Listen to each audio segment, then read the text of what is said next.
Today's critter enjoys handing out hugs and handshakes, but you're best off keeping this spooky neighbour at arm's length. Today we're taking on board the lore mythology of the slasher. Now there are many variant versions of the— oh god! Jesus Christ! There are many versions of the slasher on Deadspace 1, 2 and 3. Today we're going to be taking a look at the mummified version, which is pretty much the regular version that has been left without anybody to attack, and therefore has decided to cocoon itself on board the ship orbiting what I believe is the marker homeworld. The first noticeable feature is that it maintains the two gigantic erect bone spears protruding from its shoulders, as we can see clutched, shriveled into the chest of the mummified slasher are the host's original arms, or at least that's what it wants you to think. If you take a little peek over there, what's that? That's right, those are fingers, and that's a bone spear protruding through them, so this could be the Necromophirus gone wild. It's partied in Ibiza, it's had too many drinks, and it's made far too many arms. Or it could be a sign that this slasher is an amalgamation of multiple hosts. That's just something to think about. Oh Jesus! The next noticeable feature will be the giant gash going straight through the slasher's torso. This could be reminiscent of a previous attack, as it appears to have little grasping arms trying to hug itself back together.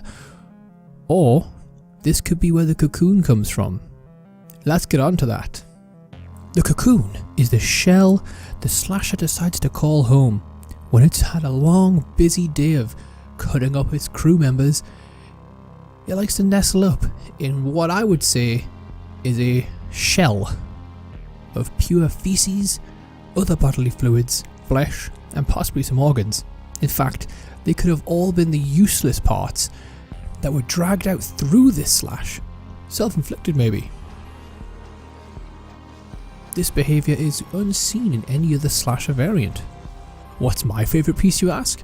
Well, that would have to be the frozen expression of fear plastered all over these slashers' face. Oh goodness me, just look at that. That's a face not even a mother could love. What were your final moments? What were your secrets? Probably taking a dump, or whacking one off when all of a sudden, whoo, an infector flies in, kills you. There's no joke about that one. Now when you encounter these vile human abominations, they will go wild. They will hunt you down, they will have pincers erect, and they will charge. Oh god! In some cases they will crouch down like a spider hit by shower water in an effort to make it harder for you to cut off their pincers. But little do they know, you push the pincers together, I can kill it, I can shoot it with a one beam. It just proves necromorphs, scary, strong, but not terrifying. Aim for the limbs. If you cut off the head, it just puts this thing into berserker mode. It doesn't care if there are other slashers around, babies, puppies, its own mother. It'll slash them straight up. They don't really make much noise, the slashers. They do emit a horrifying scream. I'll play a couple bits for you now.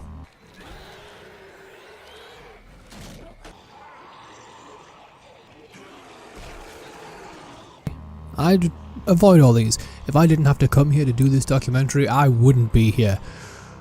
But if you do end up encountering one of these slashers and you do not heed any of my words, then you will be caught, like our cameraman Jerry did.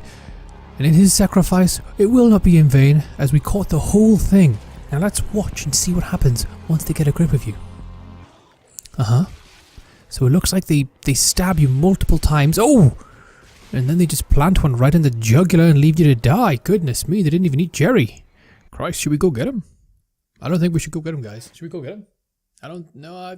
I think we should just leave that. He's probably going to turn. We need... oh, goodness me. We're going to have to cut off his limbs. Oh, poor Jerry. Poor Jerry. We'll bring his mother back a limb or two. Thank you for watching a new documentary for all the law. Stay tuned.